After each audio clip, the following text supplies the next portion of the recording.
Well, thanks very much for being here. I'm Mike Murphy. I direct Catholic Studies here at Loyola. It's my honor, my privilege to lead this panel, but I just wanted to say my thanks to this great team of students and faculty, administrators who have made this day memorable and life-giving. So, many hands make light work, but we're having some superb reflection today. And we're doing what Pope Francis really kind of asked for with this document, was to really engage it. So our goal always was to not be the first, not to be competitive about that, but we thought September was going to be a very important month for many things. The Pope was coming, and we wanted to support this document. So we started planning, and everybody I asked, and Father Bosco worked together in the center. People just said yes, yes, yes, yes, and it's wonderful. So there's a spirit. I think about Pope Francis. I think of so many things to say about him, and I won't go for very long. But I just remember when he was elected, and how free he was, and how free he is. I remember seeing the picture of him on the bus in, I think, Argentina.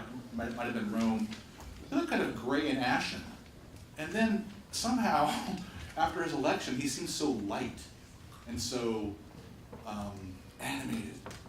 And people who spend some time with him say he's the freest person they know.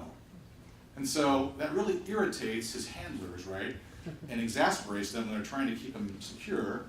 And we'll see that in New York and in D.C., Philadelphia probably pretty soon.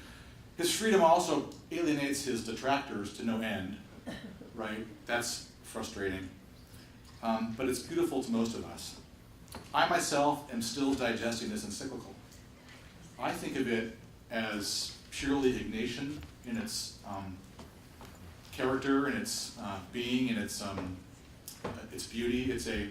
I think it's a pristine examination of conscience, and it takes a while to digest all that. We've done a good job this morning, really great sessions this morning, nourishing, great, superb insights on complex issues that live with passion and with purpose. I expect that will happen here as well. The rationale for this panel comes from a pair of Jesuits, actually. The original one is Ignacio Echeverría, and then he's channeled by Adolfo Nicolas, who is the current Father General of the Jesuits. The notion was brought up in Mexico City in 2010 in an address that Father Nicolas made to Jesuit leaders and faculty and more from around the world. And Father Nicolas had reminded us that education, especially in Ignatian key, is a proyecto social, a social project. Now, before you start running away, those who are afraid of socialism, it's not socialism. It's a social project. So the idea, we can all come together and create a social project, and yay, that's education, that doesn't quite cut it. It's the other way around, and I'll kind of give you what he says about it, and then I'll introduce you to Therese. This is what the idea is. A university becomes a social project, writes and said Father General.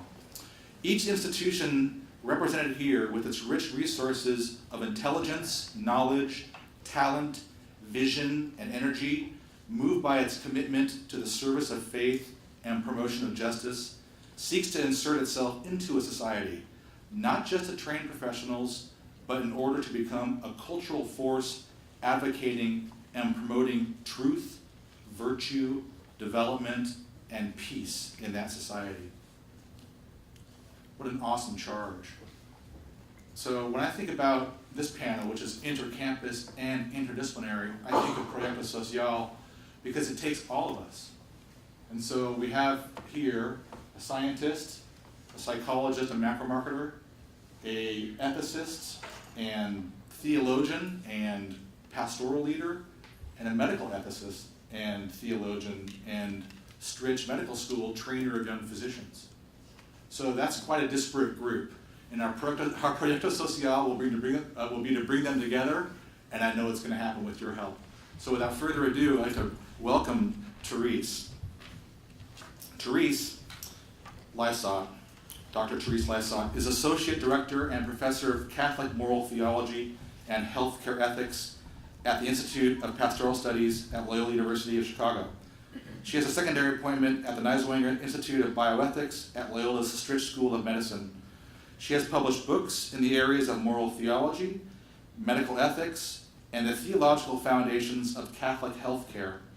Her current research agenda comprises 3 projects: a global health project designed to address significant burden of respiratory conditions among the poor in developing contexts, and a book project examining cultural intersections of virtue theory, poverty, and the neurosciences. Please welcome Therese to the podium. Thank you.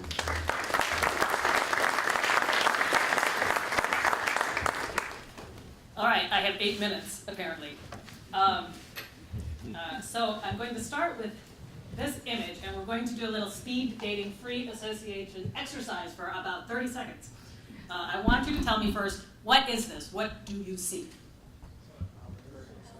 Pile of dirt. Anybody else? Soil. Soil. Ooh, we're getting a little organic, right? Okay. Dirt.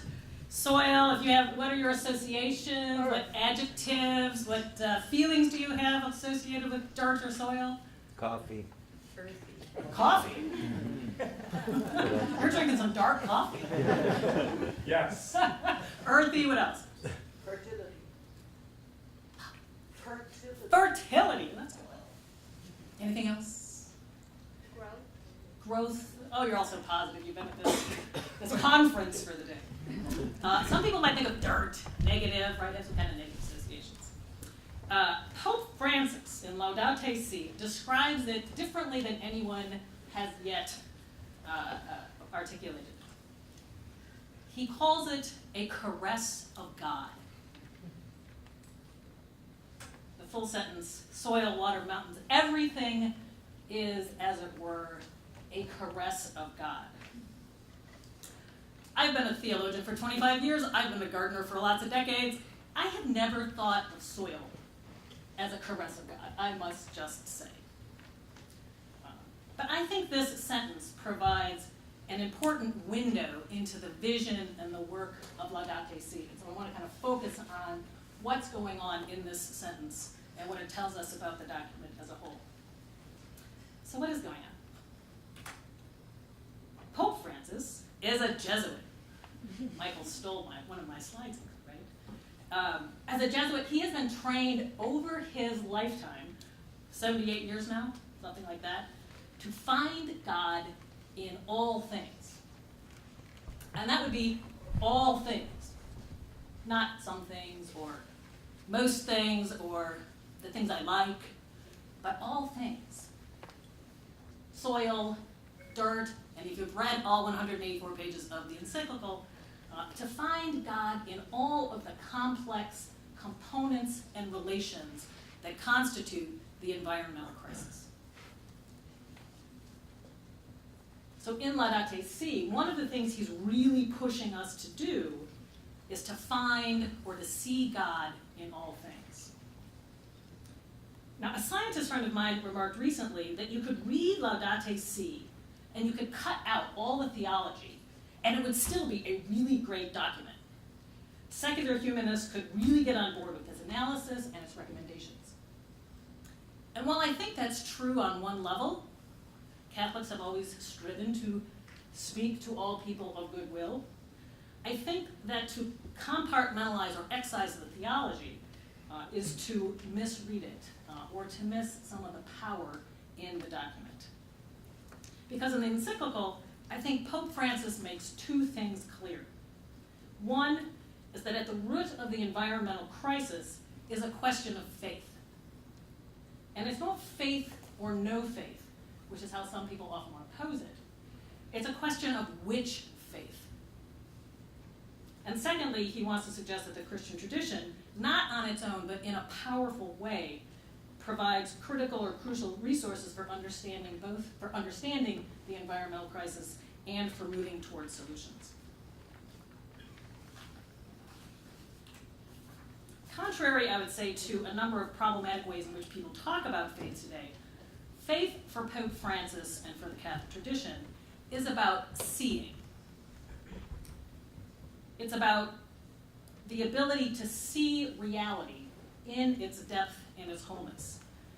Faith is in part a kind of a lens through which we look at the world. It enables us to see aspects of reality that are actually there, but may previously have been invisible to us. So I think an analogy might be glasses. Most of us have some sort of corrective lenses that we wear. Without these lenses here,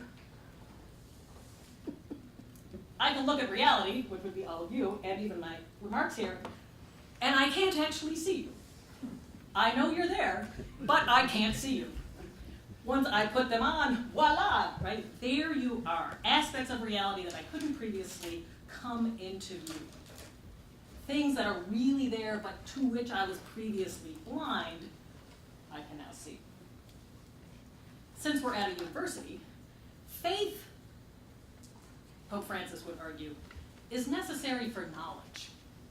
It's deeply intertwined with our intellect or our reason, because only when I can see something clearly and accurately, only when I know it's there, know it exists, only then can I begin to ask questions about it, can I begin to study it, can I come to knowledge of it, and can I see it in relation to all the other pieces of a very complex puzzle.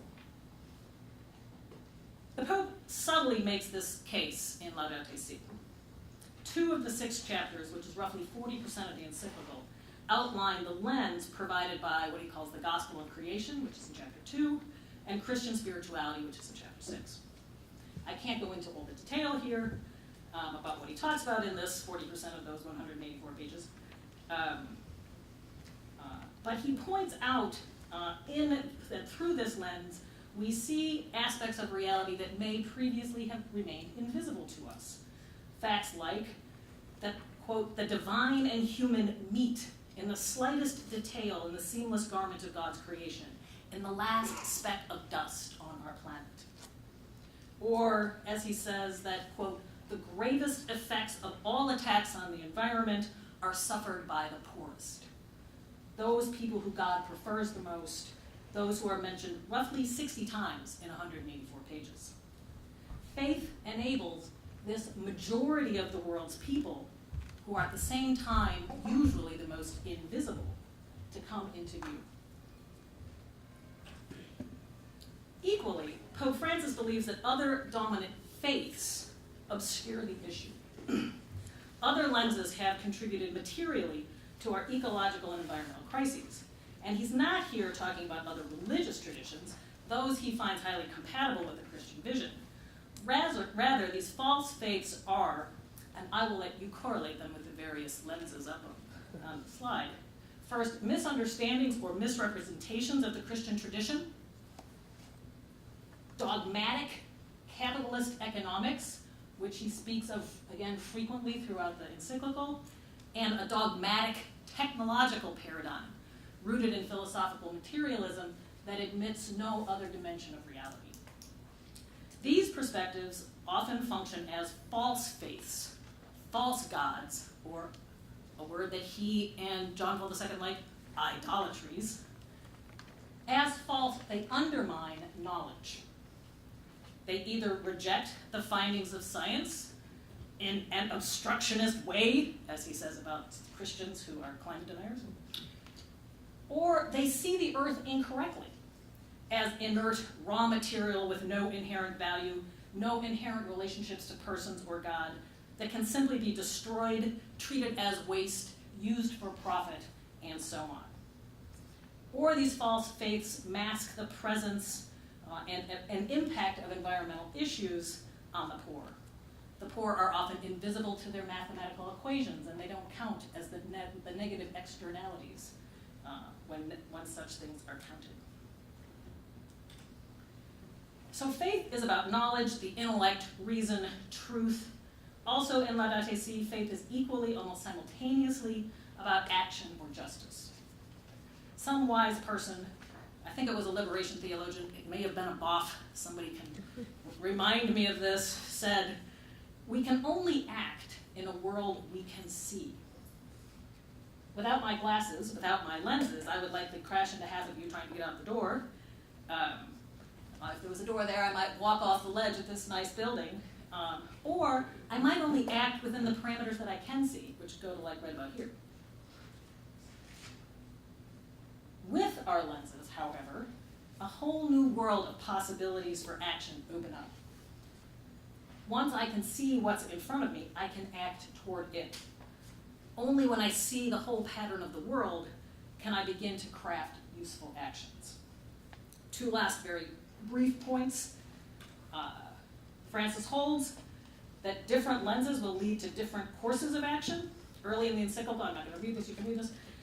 He's speaking of St. Francis and his religious convictions, and people who might write off St. Francis as some naive romantic.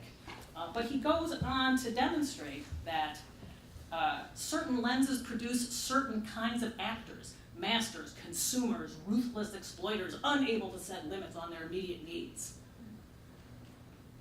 What we see informs how we live and who we become, and how we live and who we become in a recursive kind of process. Virtue was mentioned earlier. Finally,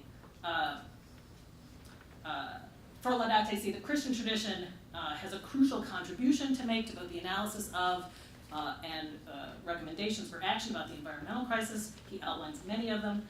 But at heart, when it comes right down to it, he does hold that it's a question of which faith dominates our minds and hearts and souls. Therefore, one of the major the action steps he calls for is conversion. Primarily the conversion of Christians to authentic Christianity.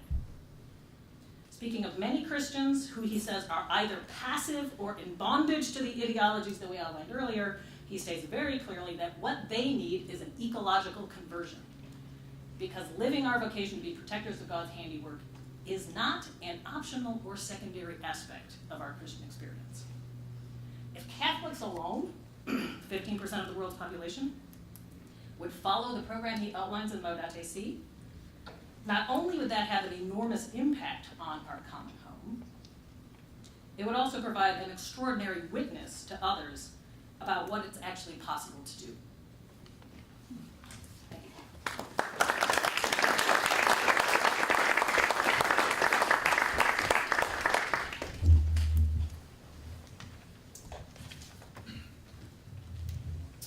Thank you, Therese, very much for those beautiful remarks.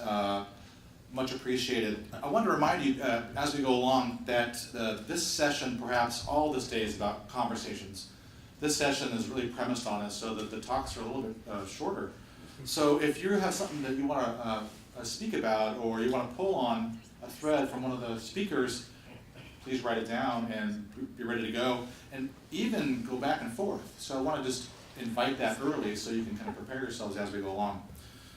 I'd like to welcome Dr. Michael McCarthy next. Mike's an assistant professor in the Neiswanger Institute for Bioethics.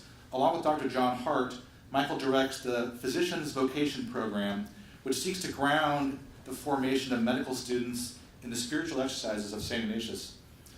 Michael received his doctoral degree under the direction of our own McCormick Chair for Moral Theology, Dr. Hilla Hawker. Hilla's here. Hilla spoke this morning, really illuminating the kind of cultural revolutionary quality of her chapter in Laudato Si. Mike's dissertation focused on developing a social bioethics capable of addressing the rapid developments and changes within medical research by drawing on the thought of Ignacio Echevarria.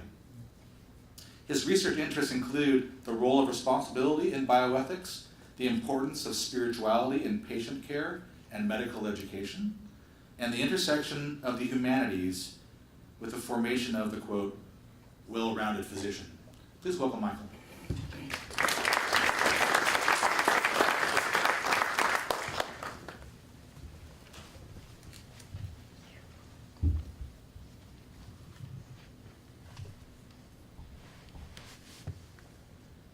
Thank you for having me. So representing the health science division and really looking at, my interests have been looking at research and what does that mean for what it means to do research at a Catholic institution.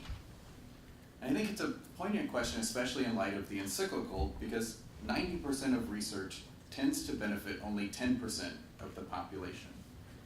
So if that's the case, then Pope Francis's description of the technocratic paradigm really encourages us to re-examine our priorities in research and to look at future research and how it actually benefits health-based needs of those who go most neglected in society.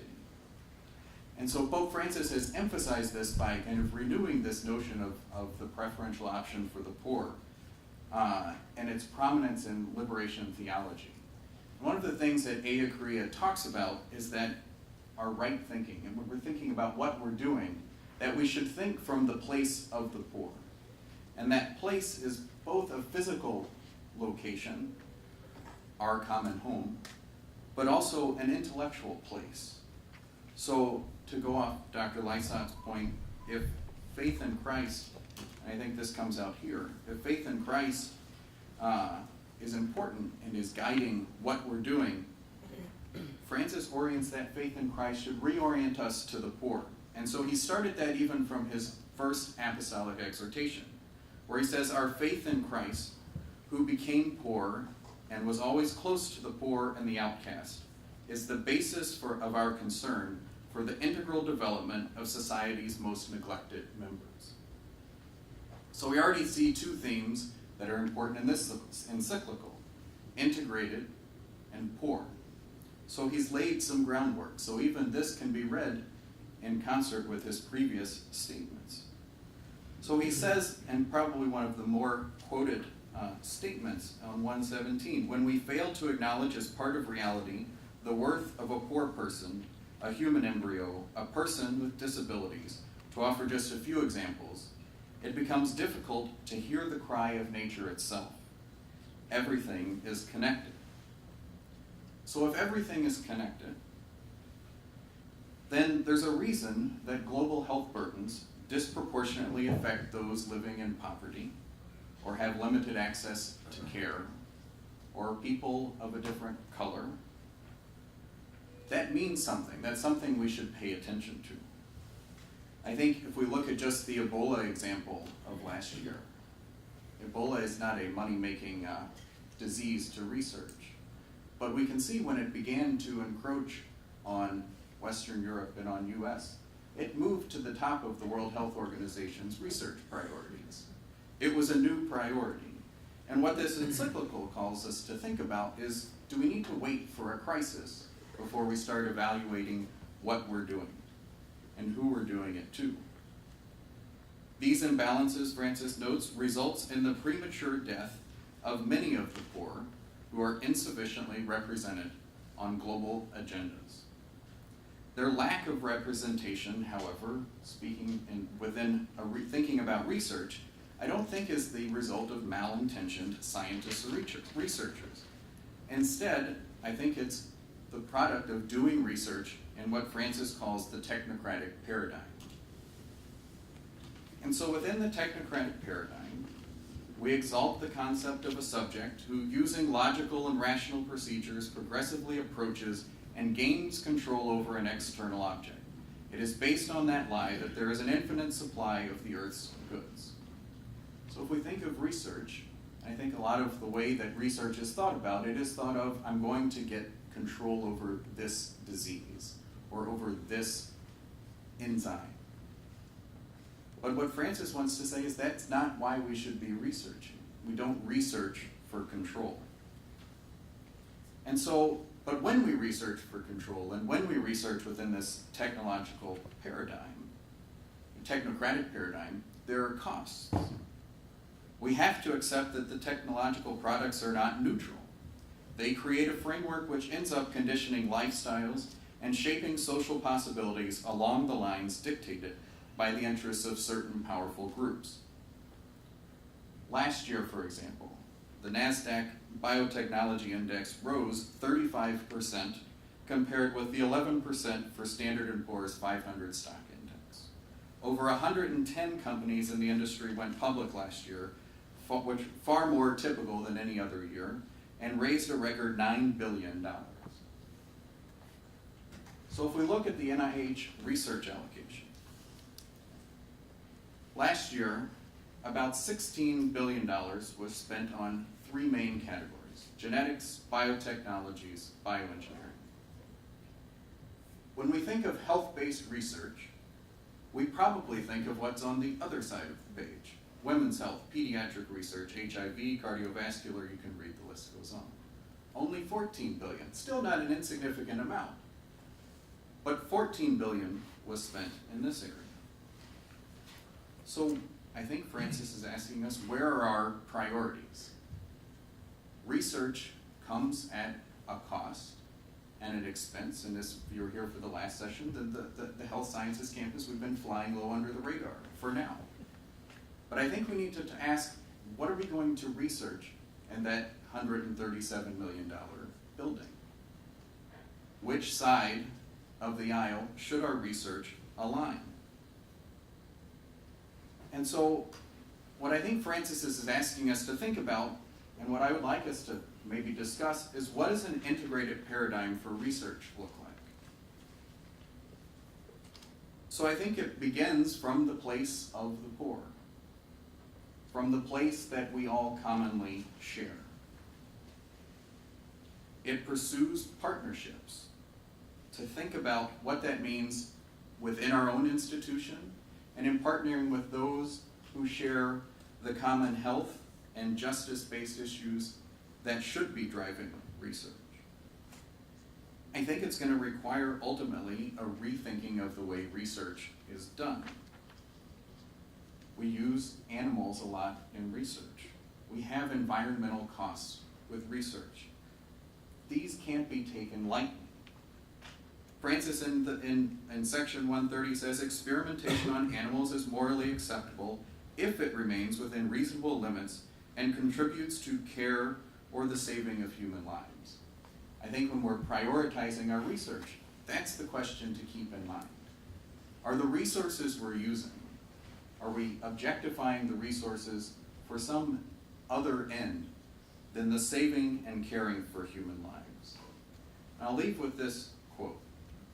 So I think Francis is saying, I'm not trying to return us to, well, he says, I'm not trying to return us to the Stone Age, but we need to slow down and look at reality in a different way, to appropriate the positive and sustainable progress which has been made, but to recover the values and the great goals swept away by our unrestrained delusions of grandeur. And we can't fix everything. So I think with our limited resources, we have to figure out how to responsibly care for those most vulnerable in our common home. Thank you.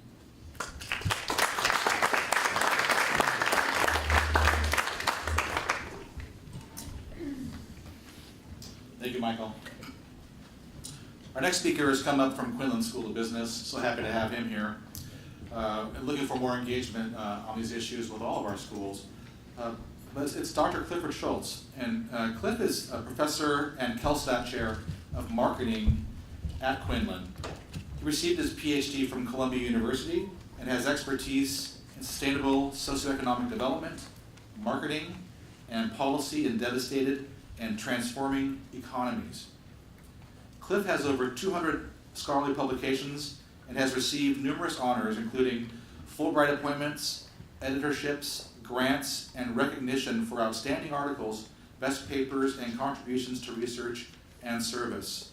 He has earned distinction as Faculty Researcher and Teacher of the Year. He has been invited to lecture, to make research presentations, and to counsel universities, governments, NGOs, and businesses on 6 continents. It's our pleasure to have Cliff here with us today. Please welcome him to the podium. Thank you.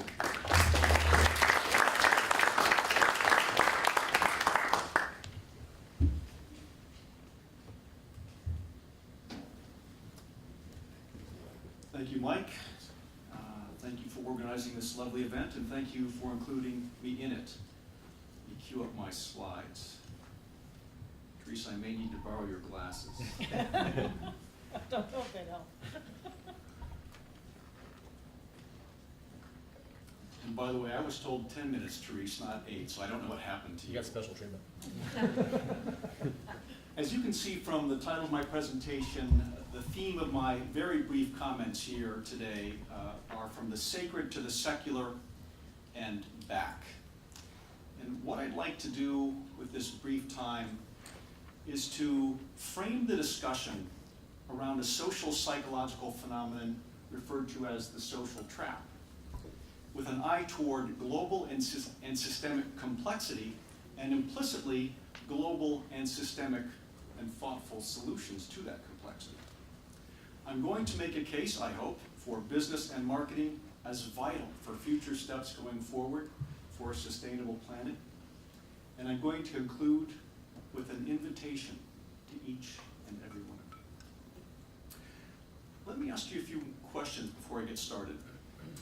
Is there anyone here who's opposed to protecting our common home?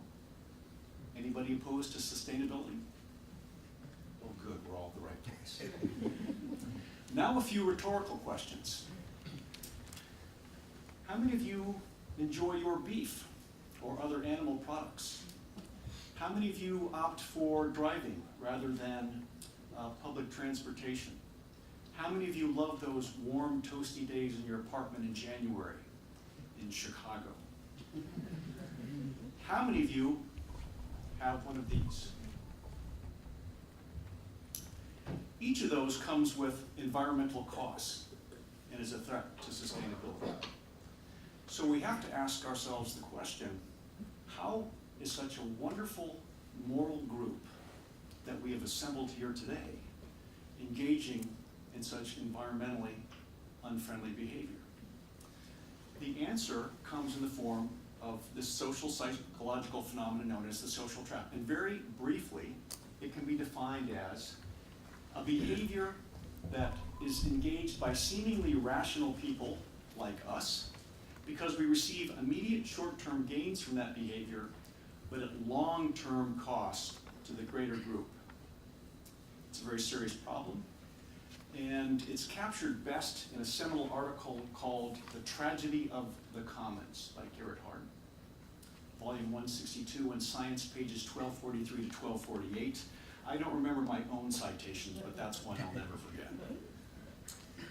The current examples are legion, and Pope Francis articulates exactly the ones I'm going to share with you now. Deforestation, overgrazing, overfishing, soil degradation, water degradation, corruption, overpopulation, injustice, violence, and in the worst case scenarios, war. How do we extract ourselves from those social traps? We've been given the encyclical.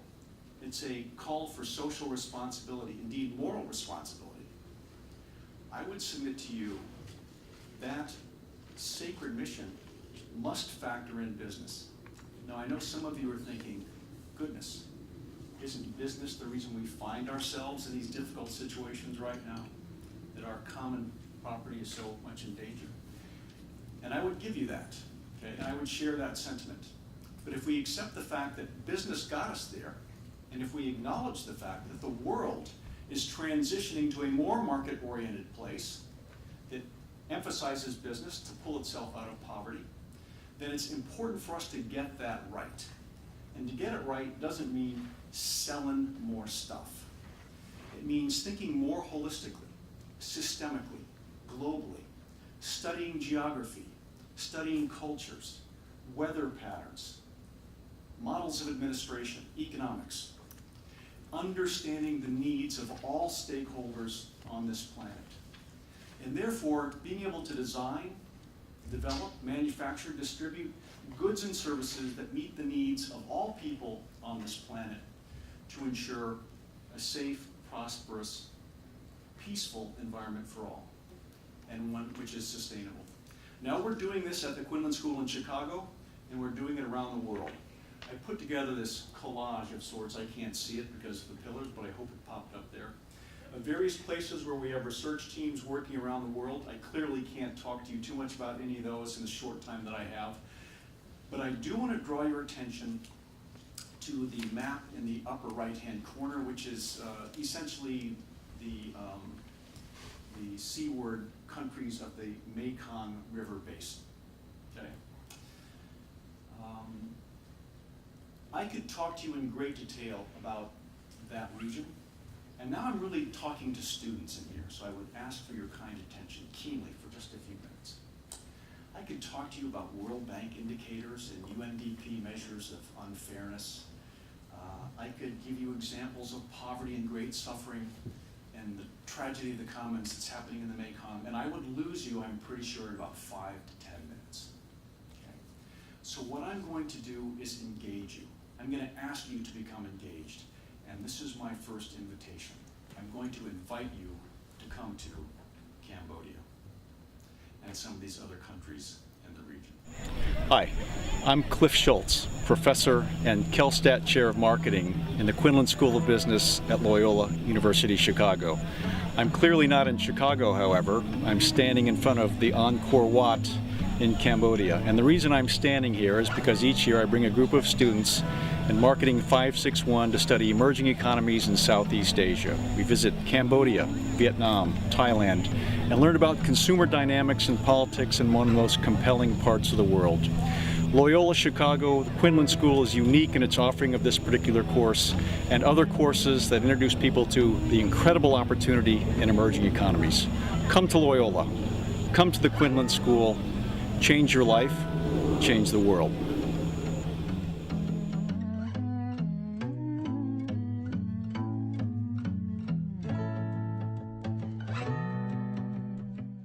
This course and many other courses that we offer in the Quinlan School embodies the essence of a 400-year-old tradition in Jesuit pedagogy. Immersion, engagement, discernment, reflection, transformation.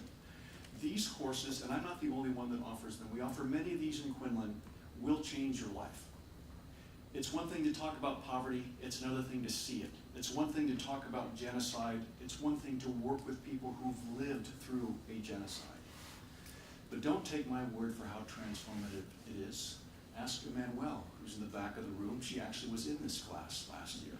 We don't have time for her to speak now, but maybe you can talk to her at a break. So this is what we're doing in the Quinlan School, connecting Chicago to other places around the world who have stakes in what we do, and we have stakes in what they do. We're asking our faculty to use their toolkit, whether it's accounting, finance, marketing, or any other academic endeavors in our shop, to make sure that we can become the business school the world needs. That's the working tagline that I'm promoting. Now that sounds pretentious, but I'm a big believer in go big or go home. So, through these secular activities in business and whatever craft is yours, I think we can breathe life into and actualize this sacred document in the form of the encyclical. And my final invitation is to all of you.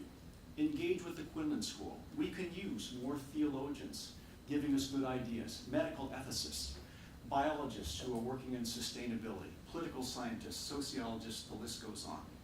Join us, make Quinlan the business school the world needs. Thank you very much.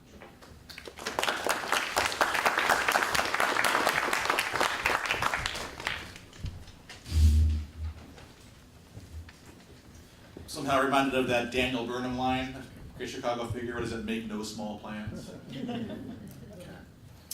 Well, this is last but not least. This is by design. In many ways, alphabetical certainly, but the fates give us Dr. Nancy Tuchman to anchor our day, who's done so much for our university, so I'm happy that she's doing so. Dr. Tuchman is founding director of Loyola's I.E.S, the Institute of Environmental Sustainability.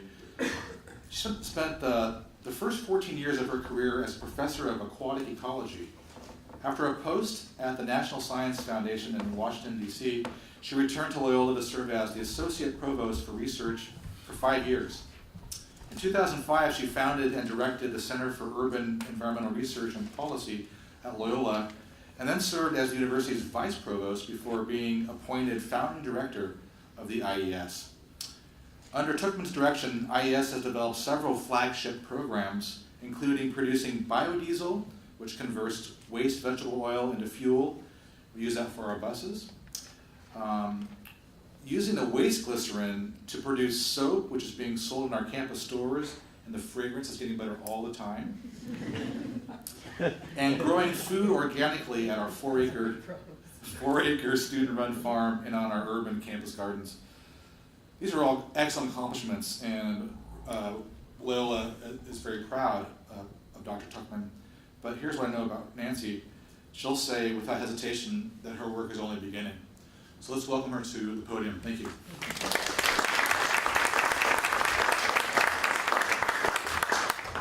Thank you, Mike, and thank you for putting this together. This has been a great day. I've been here since we started this morning, and there have been some really terrific talks that I'm not going to be able to top. But I am the only ecologist that's been at the podium, and so, you know, Mike asked me to talk about this from my own disciplinary perspective. So sort of instead of talking about what Loyola is doing and what we're doing in I.E.S., I want to tell you a little bit about how I have connected with one little piece of Laudato Si from my own scientific perspective. So if I were to sort of boil down the problems that we're faced with right now on the earth that have been elucidated by Laudato Si, I would say it's increasing global population densities, that's human population densities, increasing consumption as we try to lift the poor out of poverty and raise the standard of living across the planet. That requires more consumption of natural resources. And at the same time, we're doing this with fossil fuel economy. So it's not just the United States that's using fossil fuels. These developing countries are developing using fossil fuels. These three things are kind of what you might call a perfect storm, putting stress on the Earth's natural resources. And everybody's seen this. In fact, this is kind of an old image. It shows us only up to about 6 billion people. We're now in 2014, we passed 7 billion people. But what I like about this figure is it just shows this enormous exponential growth that's happened. In the year 1800, we just had 1 billion people on the entire planet. That wasn't that long ago. That was really about 3 generations ago. And that's pretty astounding. Now we're past 7 billion. All of these people require resources on the planet. And this idea of an ecological footprint means that for all the goods that we each consume, which includes the water and the food that we consume biologically, but also the clothes, the materials that we buy, the things that make our housing, it requires about 24 acres, arable acres, I mean good acres, not in the middle of the Sahara Desert, but good acres of fertile land to support the materials that each one of us consumes. And that's kind of the average in the United States consumption. And on a worldwide basis, there are so many of us that if we were all to consume this, Anna showed a figure that's actually outdated this morning. It would, and this is even outdated. Now we're looking at this number as more like requiring 6 planet Earths to provide all of the resources that everyone would need if we all lived a lifestyle that was the average lifestyle, not what we have in this room because we're above average, but the average US lifestyle would require 6 planet Earths. And that's at 7 billion people. We're heading to 10 billion really fast. So we can just keep adding these planets. Clearly, the way that we're living on this planet is unsustainable. And we're in a dire situation because we're growing so quickly and our planet isn't growing, it's becoming trashed. This is a really interesting little story that some of you may have used in your classrooms with students. It's called The Story of Stuff. Annie Leonard is a sociologist that did her PhD looking at this phenomenon that we have particularly in developed countries and in the United States, of mining natural resources, putting them into a factory to make things, doing that at the most rapid rate that we possibly can so that we could sell them rapidly to make a lot of money. We put them in a big box store and we load up these millions of big box stores around the planet with stuff, and then people can buy this stuff, and we come in with bigger and bigger carts, grocery carts that you go into the Walmarts and the Target stores with. And Costco, I hate those carts, they're so enormous, they almost make my stomach turn. And we just load them up until you can't really see where you're pushing your cart. But this idea of get as much stuff as you can, as cheaply as you can, and just keep buying it and buy it by this massive amount. It's the trajectory of our need and desire to just buy more and more that's running this linear problem. So what we're ending up with is we're mining everything from the left-hand side of this unilateral, one-way movement of materials. And we're using it, and then we discard it, and the very last image there is an incinerator that's kind of demonstrating that we put most of this stuff ends up in the landfill, but a lot of it goes into incinerator. We're polluting and kind of destroying our landscapes and our oceans by putting all of this trash. And at the same time, on the other end, we're mining down all of our natural resources. It's insanity, it is total insanity. There's not a single human on this planet that would look closely at this system and say, oh yeah, we can go on and just grow forever. You know, this is total insanity. We are wrecking the planet that we live on, and we aren't paying attention.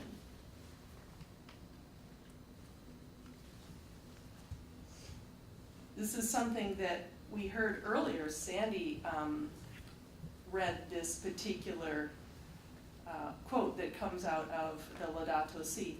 The way natural ecosystems work is exemplary. And that's something that we have to keep in mind. The model of nature is really what we need to model our own cultures, our own economies after. Why? Because plants synthesize nutrients, which then feed the herbivores. These in turn become food for the carnivores, which produce significant quantities of organic waste, which go right back into the soil and give rise to the next generation of plants. So, I mean, here is a cartoon that you've seen since you were probably in the 3rd grade. This is a very important cycle. Nature doesn't build up waste. You don't have natural landfills. You don't have natural piles of dead bodies or manure. Not in nature. Nature uses every bit of waste extremely efficiently. But you also don't run out of natural resources in a natural ecosystem. If there's not enough phosphorus in the system to grow more plants, the plant growth levels off. And that means that there's only a certain amount of animals that can be supported by the plant community. So maybe in a desert, for example, the productivity of plants and animals is low because in a desert you're limited by water. If you add water, you get more growth. That's what Dubai did. Wow.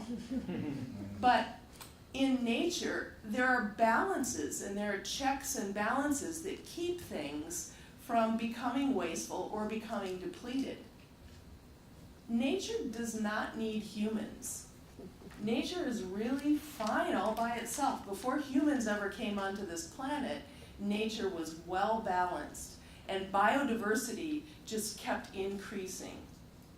And as soon as humans came into the scene, at first we were more in balance with nature because we didn't have a lot of technologies that could protect us. We couldn't live on every square, foot of the planet because we couldn't survive in the North Pole or, in the Sahara Desert.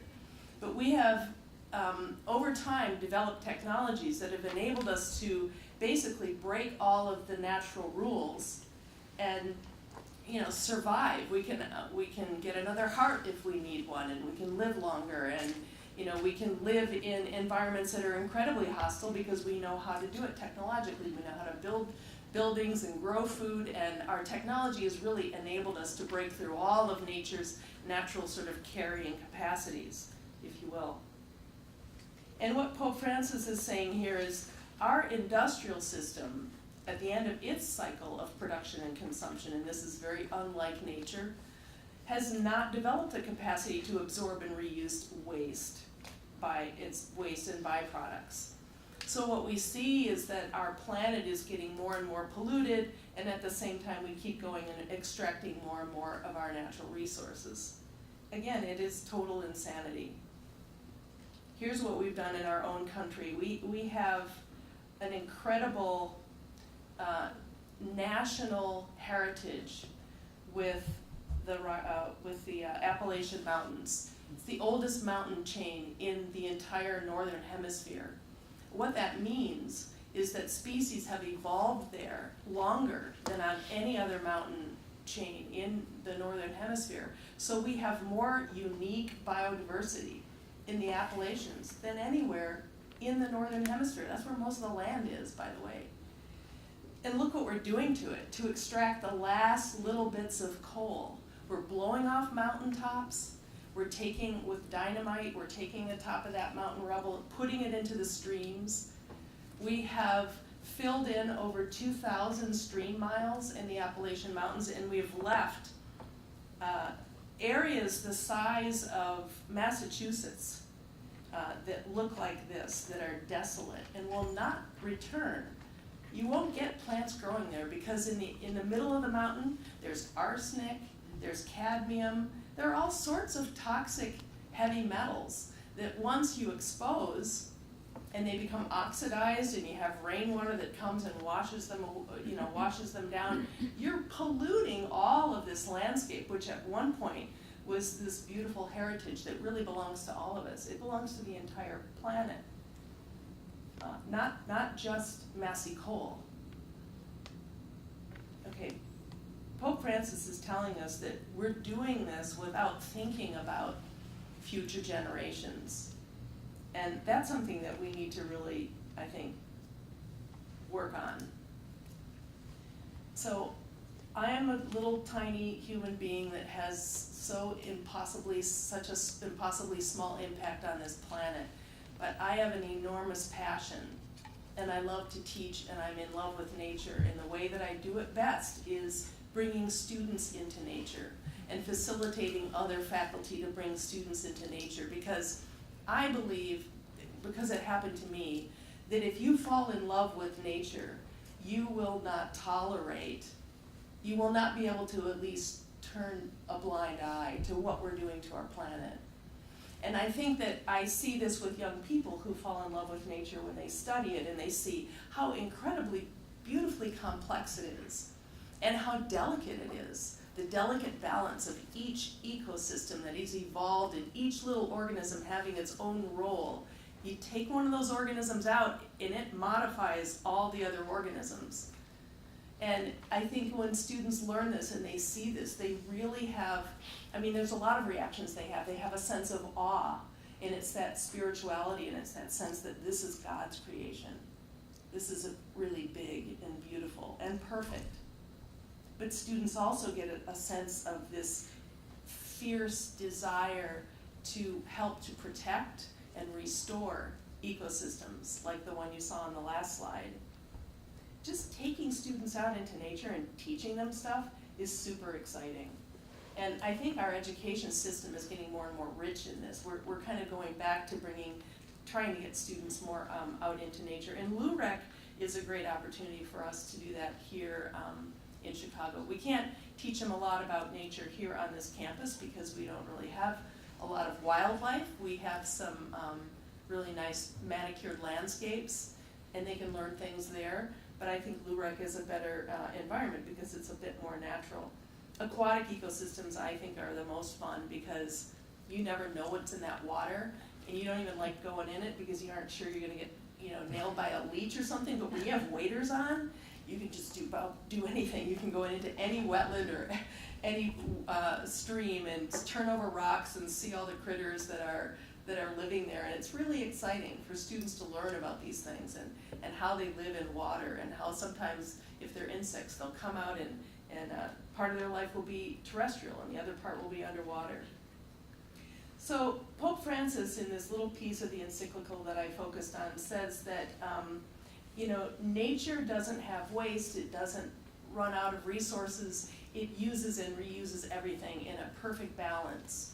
And the way that we have used nature to make stuff and materials that we want is this linear process that's got us into this trouble where we've extracted our natural resources and build up all this waste, toxic waste, most of it. He says a serious consideration of this issue would be one way of counteracting the throwaway culture, which affects this entire planet. So I want to throw out there this idea of ecological economics, which is looking at our economic system using the model of nature, which doesn't have waste and it doesn't deplete natural resources. Okay, Herman Daly, Joshua Farley, there are a lot of people that have studied this and have great ideas, and there are a lot of companies actually that are starting to follow this model. How many of you are familiar with Patagonia and what they do? I mean, that's one of the coolest companies on this planet. You know how many people are in line just to be the janitor at that place because they buy into the ethic and the mission of Patagonia? Okay, and Eileen Fisher is another one. Now she's a clothier as well, kind of high-end New York women's clothing, but she recently made a pledge and a mission that by the year 2020, everything that she produces in her factory will be environmentally sustainable. All the way down every single supply chain that brings materials into her company will be sustainable. That's huge, and it means she's gonna have to probably decrease her profit. But these companies using this method are going to a triple bottom line type of economy, where they're saying profit is important. I mean, we aren't gonna go into business if we can't make a profit. But we also aren't gonna go into business if we have to exploit nature and exploit people. So there are three bottom lines of concern for these companies, and many of them are B companies or these other ones like Patagonia and Ben & Jerry's and some other ones that you're familiar with. But the triple bottom line of, a financial bottom line, but an ecological and a social or cultural bottom line. That's where these ideas are going. So these ecological economists that I think are really forward thinking, a lot of them are coming from the Stockholm Resilience Center, are coming up with these ideas and showing us there are limits to growth on this planet because we don't have 6 planets to support all 7 billion of us. We have 1 planet. So we can't just keep growing our economy indefinitely because it's not gonna happen. We're gonna run out of resources and it'll crash and burn. So the idea, how can we have prosperity without growth? The planet Earth does it. Nature does it. Nature is prosperous and rich and teeming with life. And it does not grow. It reaches its carrying capacity and that's where it stays. So there are thinkers out there, Rob Hopkins, looking at the transition from oil dependency to local resilience. These are great ideas and they're exciting, and for me they're hopeful because they're different than what we're doing now, but they don't mean, everybody's gonna be slammed into poverty and, you can never have a Starbucks coffee again. It's really, how do we just balance this? And how do we get our industries to use their waste in a better way? It's part of what we try to teach students here at Loyola is using waste and how do you recycle waste? How do you use waste vegetable oil and make it into biodiesel, and then use the waste glycerin from that process and put it into the soap dispensers? And by the way, thank you for your tolerance for our soap. We know it's not beautiful, it's kind of a gross color, and it doesn't even smell that great, but we really appreciate that you're willing to use it. My last slide is to tell you that this woman, Naomi Klein, is a really brilliant thinker. And she has been thinking about this problem of how we are depleting our natural resources and polluting our planet, and all the while, just consuming our way into this problem. And she pictures capital, the capitalistic model as almost being at war with the planet, at war with nature. And she's very, kind of strident in what she says, but she was invited by the Pope right after the encyclical came out. He had a climate change conference at the Vatican, and he invited Naomi Klein to come and speak to the people that were there. And so she's very well known. She's, I think, somebody that captures our imagination. She is very full of facts and has a very broad and global perspective on this issue. And I think in this particular book that's called This Changes Everything, she really is able to elucidate the issues, and you might take an opportunity to read it if you have a chance. We are lucky enough to have her come and be the keynote speaker at our climate change conference. So on St. Patty's Day, March the 17th at 7 o'clock, Naomi Klein will be here to speak to us about this issue. And that's the end of my talk. Thank you.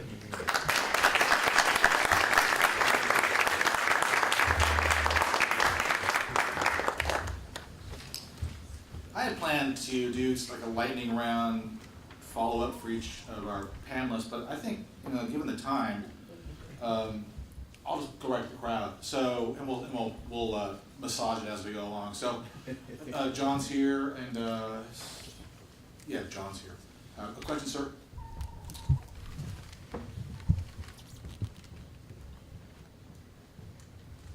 It's partly a comment. You talk about students and taking them out to nature. It seems that because of our world is urbanizing so much, that children grow up not knowing nature. And nature is the enemy, it's the bugs, it's all these nasty little things. And it seems like this can be one of the missions of Loyola, is to get people back into nature. But it seems like, we defend our developed urban community, and we forget about nature out there, because we grew up here. This is what feeds us. And if you grew up 100 years ago, you would have been defending your natural environment, because that's where you got your food, where you live. So I think that's one of the things we need to think about, is that as people have urbanized, they have been totally detached from nature. And we need, on a mission, to try to bring that back so that people understand it. Thank you.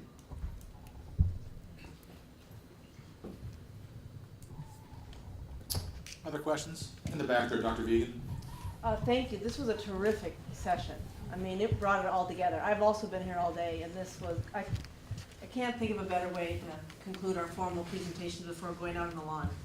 I have a question for you, Dr. Shultz. We haven't met. I'm in the theology department here, but now I'm happy to come to business school too. I teach Christian ethics. I'm just curious, you couldn't see all the titles, but do you know how much the business school is interested in these kinds of ideas of ecological economics and all the titles that Nancy just showed us and things like that, and where that's at in the business school? I'm just curious. Well, I'm a firm believer in academic freedom, so I can't speak for all my colleagues. But I do know that we had a cross-college, the Quinlan School discussion last year to come up with a new vision. And our vision had core ideas of sustainability, engagement with a complex and conflicted world, the disenfranchised, and all sort of revolving around the idea, the Loyola idea of social justice. And environmental economics, sustainable economics, is part and parcel of all that. So we have groups that are looking at that. To say that we have a core, I must say, and in absolute candor, we had a wonderful colleague who just retired, and I'll mention him by name, Ray Benton, who put together about a 130-page proposal for a sustainability program, I think a degree. I think he was working with you. It was just an absolutely wonderful program, and an erstwhile administrator in our school sacked that summarily. So I'm hoping with our new dean, who, as it happens, is in the room, might revisit that, because for all the reasons that you've heard today, and especially in this particular panel, it's just spot on. So I hope we do that. Let me take this opportunity to follow up there, because Dr. Benton wrote me last week. He is not sure if he's figured out what the distinction is between capitalism and markets, and free markets. And that opens up a larger question. Can markets solve this problem of rapid climate change? Or do we need a larger juridical branch to step in? can we leave it to markets to do that? How do you think about that? In my opinion, you absolutely cannot leave it simply to markets. Markets are brutal places, okay? I'm a big fan of well-regulated, transparent, accountable markets, marketing, and marketers. That works quite well around the world, and that's the model that we're trying to promulgate. Another question over here, Dr. Hawker? Yeah, thank you. First, also to Mr. Schultz. Actually, we are also very welcoming in the Crown Center where the theology department is. I think alone in our department there are 6 or 7 of us in the philosophy department. So I think we should actually work together and at least on these issues. A comment. I think that in the encyclical letter you also have this let's say distinction between an unproductive market capitalism that is destructive, idolatry as you would say, Therese, and a productive, constructive economy that believes not only in sustainability at this point, also in some growth containment, and Francis says in some areas and in some regions. And I found that really important because the areas might actually concern meat consumption, but also, you know, an agriculture that is completely geared towards that, and regions, well, we don't have to go far, yeah, where we need to speak of growth containment. And I think the big issue is it possible? Yeah? Is it possible to have a productive economy and market that includes this growth containment and reduces consumption and so on? And my question to you is, can you see the Quinlan School of Business to become an advocate for that, or at least you, or how can we go about that? Because the summit is coming up on a global level. We have the Illinois policies that we have been at least alluding to today, and we have also our own intellectual maybe question, maybe even a conflict here. And I would like to take that up, articulate it better, study it better all together, so that we can be a little bit more confident that we are not just engaging in destructive, economy destructive talk here, but actually an economy productive and constructive talk here, which might be the harmony of ecology and economy and social cohesion or social prosperity. I mean, it's a magic bullet in a way, yeah, but is it doable from your perspective? And where do you see the role? Yes. The devil is in the details, of course. Again, I can't speak for my colleagues. We have a vision. We want to be a sustainable institution. We want to have our various toolkits, accounting, marketing, finance, and so forth, work toward that, work towards social justice. There are dissenting opinions in our school, as there are in other institutions, that think Milton Friedman will show us the way. I'm not a fan, but these are discussions that we're having. You know, again, our freshly minted dean might want to weigh in on this, not to put him on the spot. So this is Kevin, and he is fresh on the grid. I love his statement about what it's like to get indoctrinated here. It's like drinking from a fire hose. Is that what he said? But we're very happy to have him as part of the team, I must say. Thank you. I'm Kevin Stevens. I'm the new dean here at the Quinlan School of Business. Just as for instance, the reason I came here, I spent 30 years at DePaul University down the road. Father Garanzini is a very persuasive man, and his charge was what would a socially responsible business school look like? That's a great question. I think, as for instance, we have an initiative that's starting where we're inviting CEOs and chief sustainable officers from some of the major corporations in town, McDonald's, big consumer of food products, AbbVie, companies like that, to help us in the center that would look at issues like food chain. So what's a sustainable food chain look like? How do you manage risk? What is a sustainable water supply? And the idea of that center would be, it would be housed in Quinlan, but it would say we have an entire university here. So how do we, as a university, address these problems? So there's expertise in the business faculty, there's expertise in the health sciences, there's expertise in biology. So these are massive problems that cannot be solved by any one part of the university. So the reason I came here was to help think about some of these problems. I'm a little more optimistic about capitalism maybe than some of the people in the room. I don't see how you solve these problems without some form of capitalism. I'm more of a Keynesian than a Friedmanite. There'll be regulation behind this. If I could ask one question to the panel, so part of the equation is too much consumption. I think we all agree on that. The other part of the more difficult question is, especially from a Catholic university, is there too much population? Because there's no way in the world we can cut enough to sustain. There's some limit, as you were applying, so that's a really difficult question. What is too much population in the world? Any responses to that, panel? That's a great question. It came up earlier. How does Francis navigate it? Thoughts?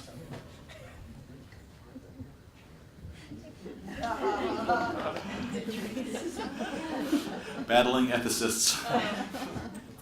Yeah, I mean, that's a really good question. I'm not going to answer that question of too much. I'll be an academic and I'll try to reframe it. Because generally that question is phrased from a Western U.S. perspective, right? Usually it's a detractor. Nancy very helpfully identified 3 factors in the perfect storm: increased population densities, increased consumption, and fossil fuel economics. Generally, when that question is raised, the other 2 pieces fall away. And it's like, oh my God, we've got so many flipping people. We've got to get rid of some of them, and most of them are brown and poor. We don't have too many people in Cedarburg, Wisconsin, where I live. Very low population density. But so there's this assumption that the people are the problem, and somehow we have to fix that problem. Most of the people having too many babies are poor and located in other parts of the world, right? So you always have to start with that caveat on the problem. And their carbon footprint off trees, their carbon footprint is much. It's really low. Low. Right. And often they live in, that was my other one. They live within pretty sustainable economies, I think. I'm going out on a limb, I don't have data on that, but I think it's the case. So the time point that Nancy identified of 1800, I think is a really important point because we see a number of things converge at this point from a bunch of different perspectives. First of all, there's a shift away from the commons, right? The commons are enclosed in Britain, right, in the 1700s. We get a shift to capitalist wage economies that we haven't gotten before. We get a consumptive kind of economy that's not a local community-based kind of economy, that are much more sustainable. I mean, there are many counterexamples to the tragedy of the commons, but most of those involve people who are actually, that phrase, the common good, comes from somewhere. And that's when there's some good that you and I will actually die if we don't figure out how to share it right? And community processes develop to manage those commons in a very different way than started to happen after 1800. When we shift to a more individualistic notion of the self, a certain kind of capitalist economy, we shifted away from virtue ethics. So there's all these shifts that happen around 1800, and then we get population growth too, and we get fossil fuel consumption, right? So all of these things are happening. That's all by way of complexifying that one issue, right? Is the population balance a question? It's a piece of the puzzle, but I want to stay away from framing it as the thing that has to be solved. Michael, you have anything to add to that? You want to jump in? Well, I mean, we can all kind of weigh in, because I don't know that the Catholic teaching on birth control is necessarily the answer to the problem anyway. So if that were to change, would that rapidly alter, would that be an automatic kind of reversal to population control? So I don't know that that's kind of, so while we were fighting over the microphone, I don't know that we really needed to be fighting over the microphone.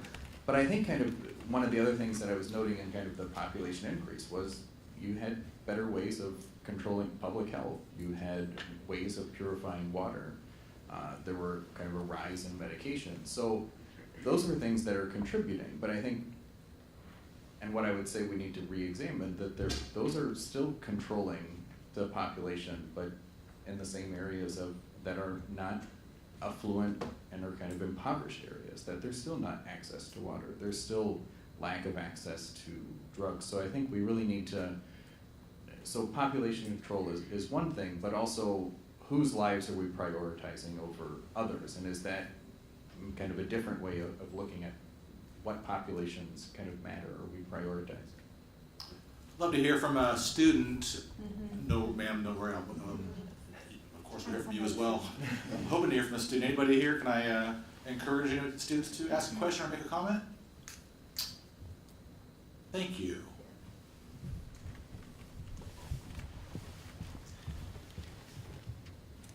Hi, my name is Kelly, and I'm a student in the physics department here. So one question I have, maybe for Dr. Tuchman, is what do you think is the most viable technology to replace the fossil fuel technology that we have going right now? I think solar is the most viable. We're very close. We have been able to increase the efficiency of capture of solar radiation through technology, and that's only going to get better. But there is so much sun that lands on this planet every day that we would only need a small area of it, half the size of the state of Illinois. If we could capture all that sun, we could make enough electricity for all the needs across the planet. So that is a source that is in enormous excess of what we really need if we could develop that technology to capture it, and then also obviously to store it in batteries and then distribute it. But I think solar is coming along. It's come a long way in the last 10 years, and that's kind of what I'm banking on. Do you think that's something that we could bring to Loyola? Yeah, I mean, Aaron Durnbaugh, I don't know if you were here a little bit earlier, talked about that. We don't have great surfaces on our rooftops to house those that could hold weight. We tended to plant with plants and made them into green roofs, and so you can't put solar panels on because that would just shade out the plants. So you have to kind of decide whether you want a green roof or a solar panel roof. We have a couple of big ones like Gentile and maybe Sullivan, but they would need to have a reinforcement put on them because the weight of the solar panels just in the middle of those great big roofs would probably cause it to cave in. But you know, yeah, we could even put a roof over the parking garage or some kind of a grid over the parking garage that could hold. So, you know, I'm always trying to raise funds to put solar panels on the I.E.S. and some of the other buildings. I'd love to be able to make the I.E.S. Energy neutral building so that we're making all the energy that we're consuming. And we don't have that far to go because of the geothermal facility does all of our heating and cooling for us. So all we really need, you know, is the electricity for lights and plug-ins. But even that said, I'd have to raise the funding to get the photovoltaics there. I would say maybe LUREC would be a cool possibility. Do you know that at LUREC, we just installed a new geothermal system out there? And that has really made that old, pretty inefficient building incredibly energy, it doesn't consume much energy now. We basically just need the pumps that move the water through the geothermal system and then fans that move the air, so it doesn't require a lot of electricity. I'd love to put a wind turbine up out there because it's 100 acres of property, it's got a decent wind trajectory, and we may be able to produce all of our own energy if we could do that. But yeah, I mean, solar would be another, out there would be an option as well. Thank you. That was a very nice exchange. I appreciated that personally. Ma'am, thank you for your patience. Would you like to ask a question or make a comment? If there's nobody else. Oh, no, please. There is so much going on at the grassroots level that's very positive. There's a lot of it happening in all different parts of the world. At what point does business interact with the political will? The political will seems to be a big part of this picture and a big part of the need. I'm thinking of just even here in the States or in other countries. But some of our leadership here is in real denial about this, as it exists in elsewhere in the world. So how does the business community hope to crack that political will somehow?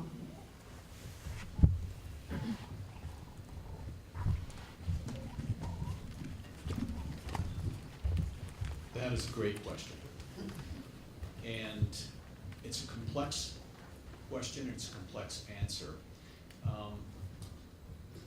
You don't have to look too far to realize that a lot of political decisions are made because special interests drive those decisions.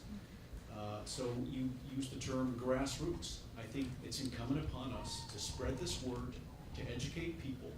And one of the great things about living in our country is that we do have voting booths. People need to have their voices heard, and change has to come through a legitimate political process. I think that's fundamentally important. I'd like to come back to the idea of, related to this, of solar energy. I mean, the externalities of that are so profound, more than just efficiencies with energy. If you can get solar lighting in very poor developing economies, kids can read at night. They don't get black lung from breathing kerosene effluent in a home. Homes don't burn down, kids don't get burned. I mean, the positive externalities. We could extract ourselves from some parts of the world where, frankly, we're not very welcome, and we've sunk, according to Joe Stiglitz, at least $3 trillion in wars and counting. Think of the solar panels $3 trillion might buy you. How many libraries, how many hospitals, how many universities, how many fill in the blanks, okay?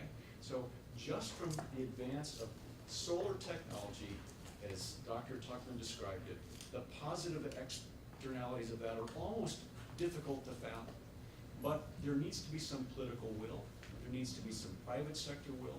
It requires a great deal of communication, and I will come back to grassroots efforts.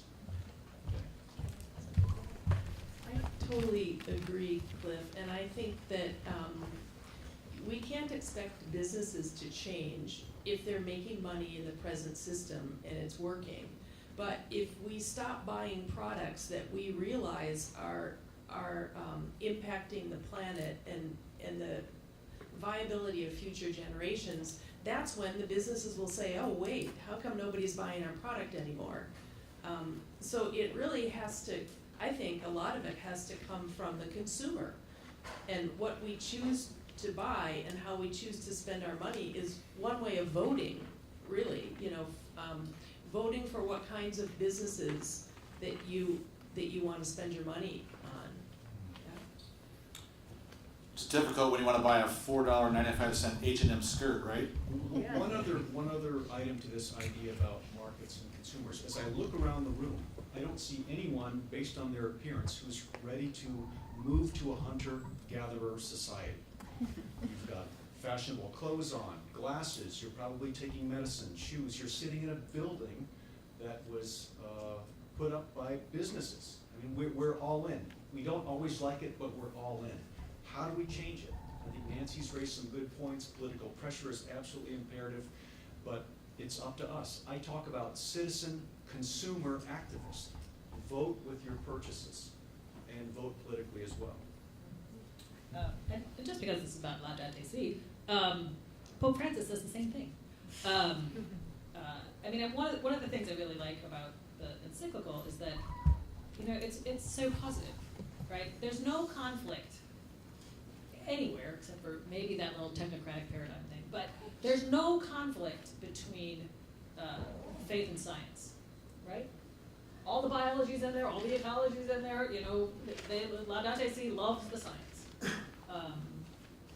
And recognizes that the question, it says this over and over and over, it's integrated, it's complex, there's all of these pieces that include business, that include economics, that include science, that include social processes, that include politics, and all these things have to be positively mobilized in order to solve this problem. So I think he would agree, right? But part of it, he also says more than once, requires everybody who's reading it at least to do some lifestyle modification, right? Think about your lifestyle. make those grassroots choices. You know, somebody start a business so that I can buy some sustainable clothing, right? Then I'll use my money to do that. Be the difference, be the example, show other people how to do it, and once we pave the way, other people will follow. You know, so it's this kind of complex. It's not an either or. It's a very ecological approach to the ecological problem. I think we can take one more question before I do a little lightning round close. Yes, ma'am, thank you.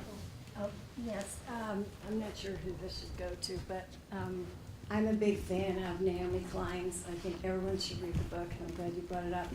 And two of the strategies that she really pushes, which relate to a lot of things that we've been talking about today, is one, the support of grassroots struggles all over the world, which she calls blockadia. And that's basically in communities where this enormously terrible extractive fossil fuel stuff is going on. And so one of the things is, how do we build awareness of that? This is a life and death struggle these people are engaging in right now. So how, as an academic community, how do you build that global support, or the support at this level in the United States? So that's number one. The second thing that she is very, very involved in, along with many of the top environmental organizations in the United States, is the whole divestment campaign. And since I'm actually a community person from this area, I'm not doing this to make waves or anything, but I don't know what Loyola's position on divestment is. And I'm just curious, because I think we all personally, not only how we dress, but how we invest our money. You know, with my investor, I sat down and said, you know, change it. So I'm wondering what Loyola is doing in that area, and maybe what some of the other Jesuit universities are as well. Let me just comment on that. We are in serious discernment about steps at the moment. You're what? Serious discernment about steps, what to do about divestment, or the term is sustainable investment, might be a better language for it. But these are being spoken about as we speak. Okay, and do you know when?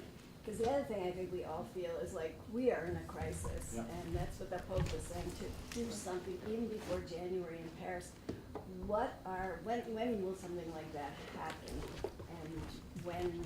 Hopefully soon. Hopefully soon. I can't give you an answer on that. I do want to move to a close and ask the panelists to respond to one question. Before I do, you know, these are tough issues, and they're, you know, psychologically we bathe in them.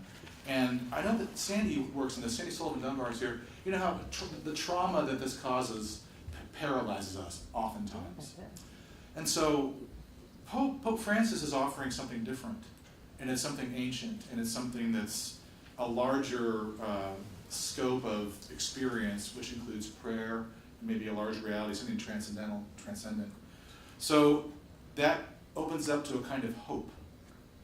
And so this is the difference that we're hoping for with this document, because all the people who have worked on this issue, if you go to any environmental kind of conference, you're kind of down in the mouth because the data is bleak. But this difference here is to mobilize people of faith to look at it differently and to inhabit themselves intellectually and deal with this properly. So I want to ask the panel in closing kind of quickly, what gives you hope?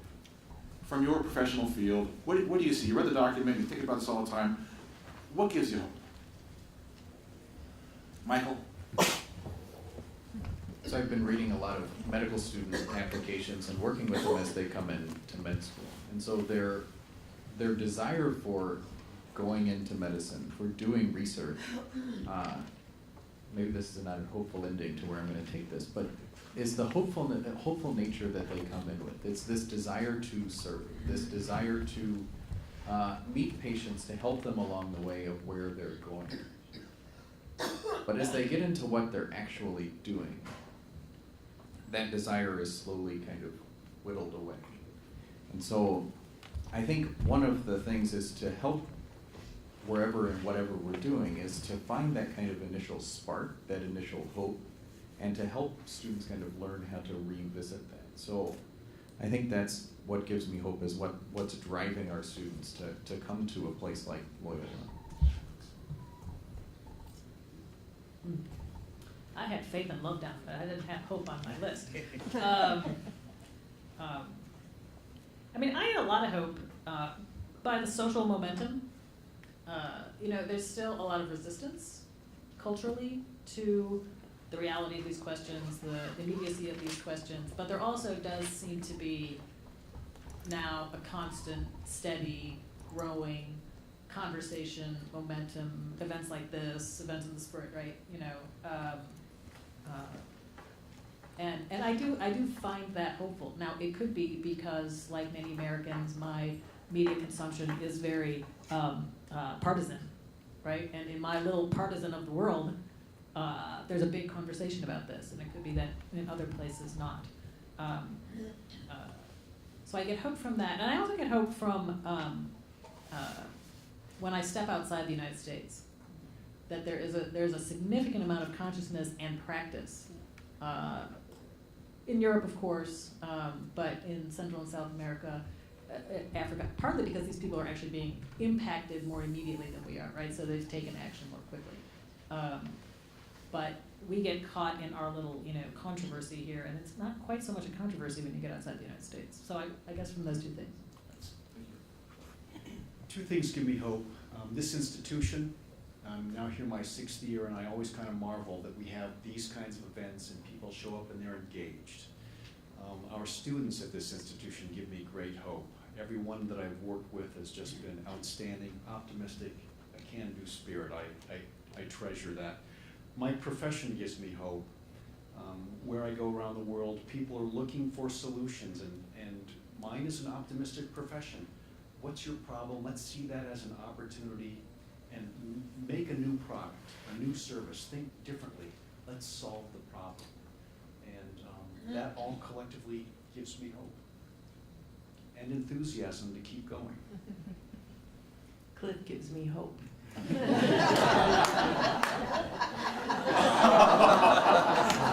And Kevin over there. We have this on film. You know, another thing that gives me hope is this conversation wouldn't have happened 14 years ago. And I remember kind of at the beginning of the sustainability initiative with the university, there were a few of us, you know, and Ray Benton and, you know, David Crumrine were 2 of them. There were just a few little handful of faculty, and we were trying to get some attention. And now the Anna Vegans and the Cliffs, this whole group here, are fighting the fight and carrying the message, and it's no longer, you know, just a couple of lone rangers. So the fact that the whole culture has changed, there's an enormous group of students that want us to do more. We had a president that had leadership for 14 years just pushing on us, saying, go faster, we are 10 years behind in this. And that was an exciting time to be able to kind of build at the university. And he pushed everybody. He was just eager to get this university to become more thoughtful and sustainable. And he worked Wayne Majars to the bone and Kana Wibbenmeyer. I mean, they were building buildings faster than their construction people could get them up. And I mean, it was just all very thoughtful, and that gives me hope because it can be done. And we transformed this university in 14 years from a university that was completely not even recycling, literally, because I was a big part of that recycling. It was a mess. And now, you know, we're really moving forward. We aren't there yet. We have a long way to go. But we are really moving forward, and you know, the students give me hope, NGOs that are out there doing good stuff, people that are doing things in my neighborhood. There is energy behind this. People are becoming more and more aware. There are a lot of people of goodwill that are moving this forward, and we are part of it, and we all have to just keep pushing because we're running out of time and we're running out of resources, and we have to think about the next generations, and I just think we can do it if we really push and put our minds to it. Okay, it'd be great if you could join us in hope with our students who give me such profound hope on the West Quad. Teach incoming. It's going to be out of sight, as they say in the 70s, and I'm not even from there. But food, we have dinner for you, there's going to be music. Right now the folk and Jesuits are playing. I'm not kidding, the folk and Jesuits. Our scholastics are playing guitars. Come and join us. one thing left to do. Put your hands together. Thanks a lot for the panel. Thank you, one and all. Stay in touch.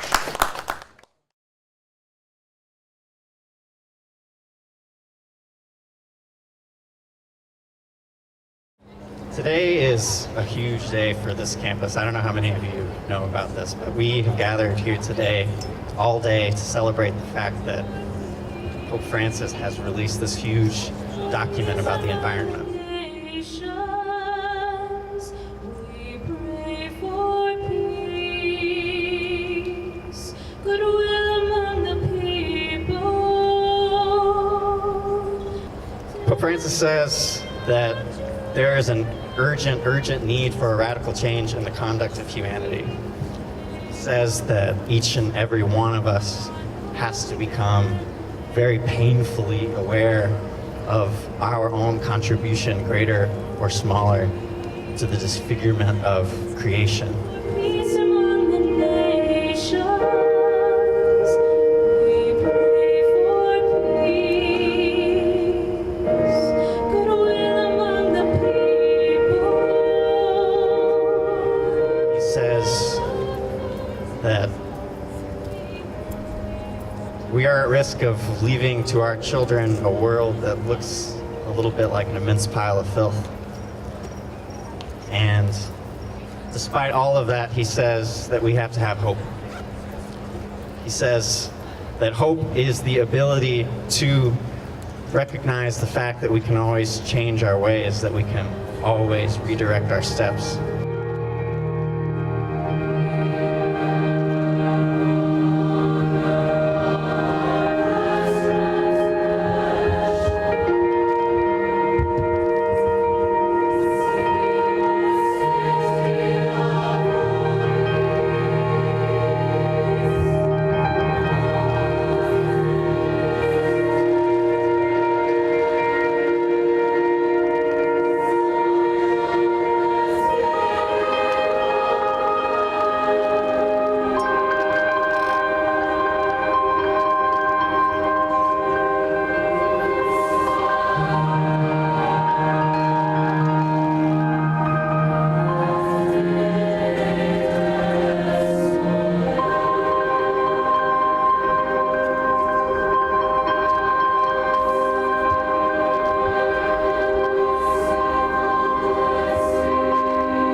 story.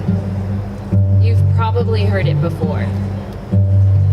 When void became light, dark became light, dust transformed into life forever. Everlasting life. Everlasting life. Everlasting life.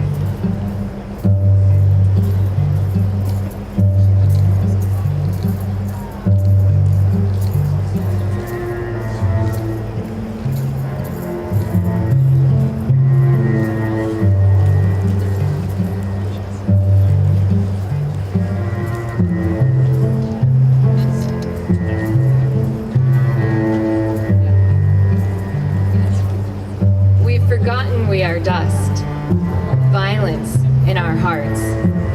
Sin replaces soil. Waters of life dried up. Voids where there should be life.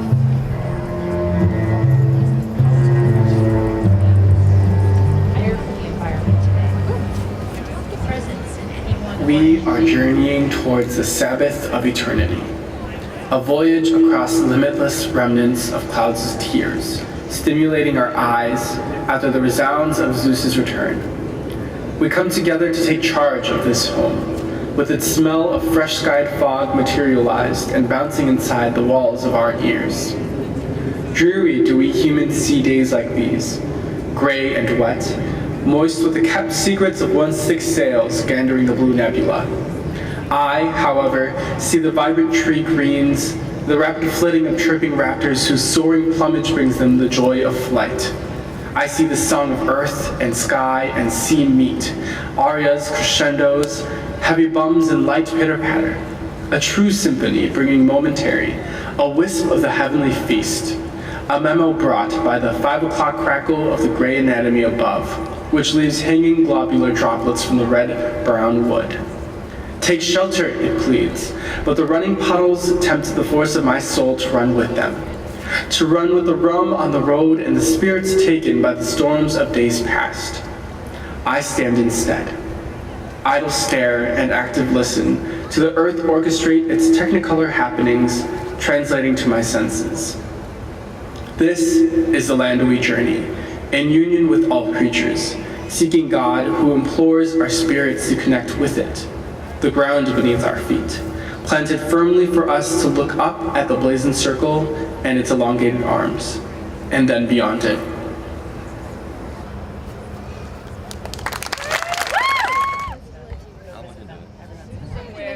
They could bring out their little set. And as we wrap up our day, we begin to focus on the future. In light of what has happened, the things we are grateful for, the moments we interacted with the natural world, and where we had our missteps, how can we better care for our common home in the future? How can we better care for our common home tomorrow in our lives? Ask for the strength and knowledge to support the natural world in ways that praise, reverence, and glorify God above all else.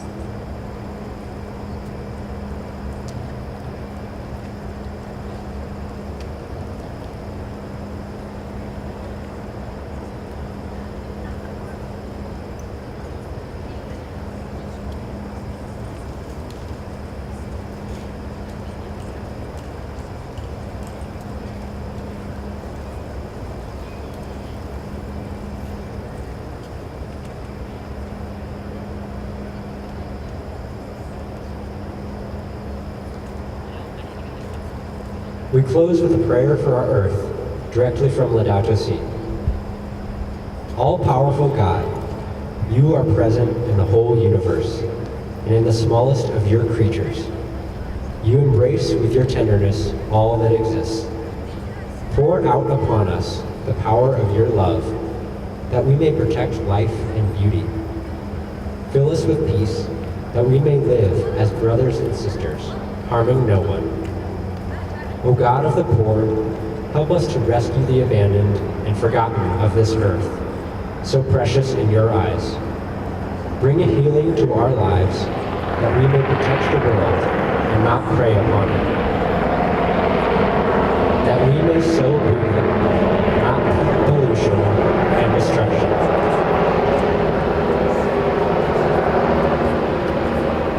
Touch the hearts of those who look only for gain at the expense of the poor and the earth. Teach us to discover the worth of each thing, to be filled with awe and contemplation, to recognize that we are profoundly united with every creature as we journey towards your infinite light. We thank you for being with us each day. Encourage us, we pray, in our struggle for justice, love, and peace. Amen.